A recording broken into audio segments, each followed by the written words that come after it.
Joining us at the table with Nancy and Major is John Heilemann.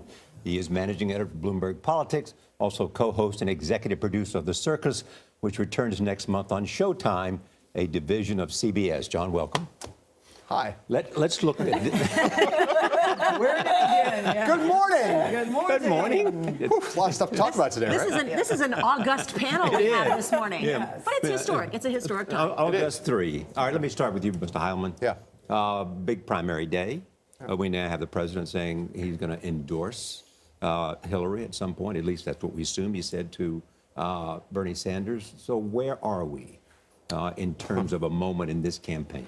Well, I think, it has been pretty clear for a couple months that Hillary Clinton was almost certain to be the Democratic nominee, and she now is getting to the place where all the numbers are demonstrating that that's true. She will, after tonight, barring some kind of act of God, she will be far ahead of Bernie Sanders in pledged delegates, in the popular vote, and in terms of superdelegate commitments. And so now the question comes down to just really simply, what does Senator Sanders want to do?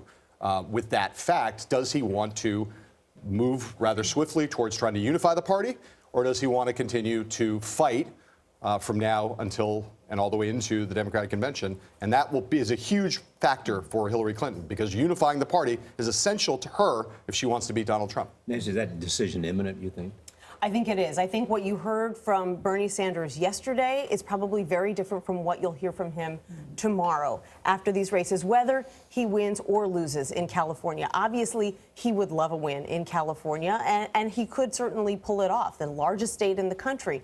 But he's got a lot of pressure now from, as we know, the White House. But things are going to change tomorrow. You're going to have a flood of endorsements and donations coming Hillary Clinton's way. And with that comes a lot of pressure that has not been on Bernie Sanders up until this point to change his argument.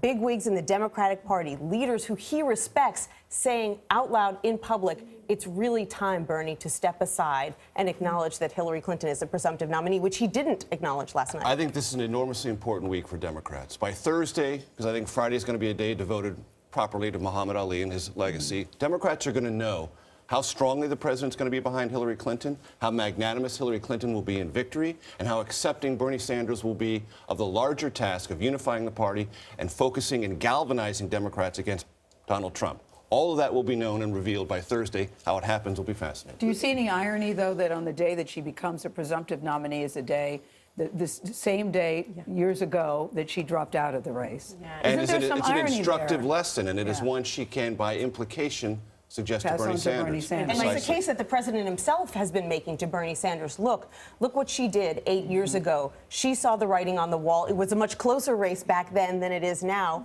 And she still said, President Obama is the nominee. I support him 100%. We don't expect that that's going to happen this quickly with Bernie Sanders, but they say it has to happen. This is one of these strange moments in politics where all of the power is with the vanquished rather than with the victor. And the vanquished, only the vanquished can turn to his supporters or her supporters and say, I fought a great fight. We all fought a great fight together. You now must do what's right for the party. 8 years ago, you mentioned the Hillary Clinton thing. She came to New York City on the last night of the primaries 8 years ago. A crowd of people, thousands of people chanted, Denver, Denver, Denver. They wanted her to go fight all the way to the convention. Terry McAuliffe said she was the next president of the United States. Her top advisors wanted her to go, many of them. And she gave her speech, and she got up the next morning. She went down to Washington, D.C., went to her headquarters, and dropped out. And I think it's hard. Senator Sanders, I don't doubt the sincerity of anything he said. But as Nancy said, tomorrow, there's going to be a different psychology that's going to come into play. He's going to go back to Vermont and sit with his wife and say, all right, where are we? And I think he will think about it in a very different way than he has so far. One last quick point. We've talked about the party. For Bernie Sanders, for most of his career, that's an abstract construct when you think about the Democratic Party. He has lived outside of it, precisely. So those loyalties and that infrastructure and all of that visited themselves upon him differently than they did Hillary Clinton. Can we just quickly say something about Donald Trump? Because I loved your intro there, Major, where you How said... could we not? Where you said he's on one page, but it doesn't seem like anybody else is on the same page. He seems to be doubling now. That's a significant problem within the campaign, both radiating the message, defending his message, and putting together a national campaign strategy. We'll talk about Donald Trump later in the program. John Heilemann, Major, Nancy, thank you so much for being with us this morning.